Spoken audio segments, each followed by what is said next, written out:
કોઈ ધંધો કરી કે તો આ ધંધો છે. ચાલો હવે વાત નહીં. હા હવે આ બાજુ ધ્યાન રાખો.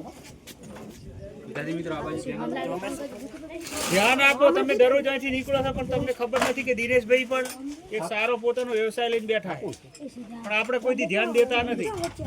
પંચર કરવાનું પણ એક આ વ્યવસાય છે, બરાબર. શરૂઆત આપણે એમને પ્રશ્ન પૂછીને જ કરીશું કે તમે શું હાલ ધંધો આમાં કરો છો? બાઇક ના કયા સાધન નો ટાયર પંચર કરો? ટ્રેક્ટર ના ગાડી. શું ભાવ હોય છે પંચર કરવાનો? બીજા વાયદા કરો ભાઈ. ટ્રેક્ટર ના 100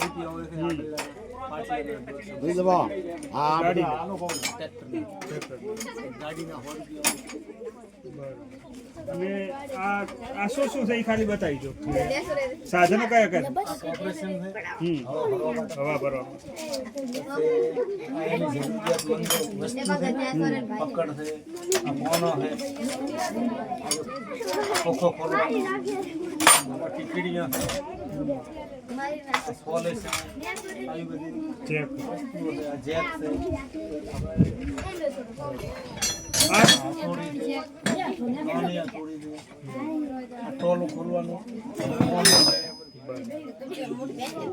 આ આપણે ધંધો કરવો કેટલો ખર્ચો થાય?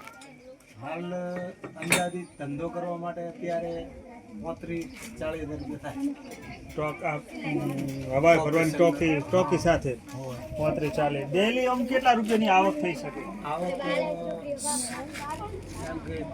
400-500 રૂપિયાની આવક થઈ શકે.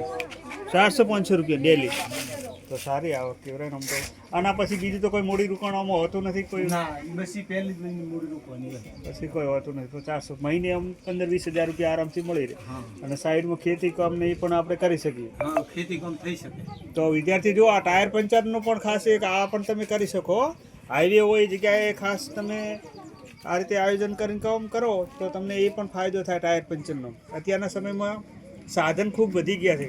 2 વ્હીલર 4 વ્હીલર ટ્રેક્ટર, મોટી ટ્રકો, જેમ જેમ મોટું સાધન હોય એના પૈસા ટાયર પંચરના વધારે હોય છે. એટલે એ તમારે ખાસ ધ્યાન રાખવાનું.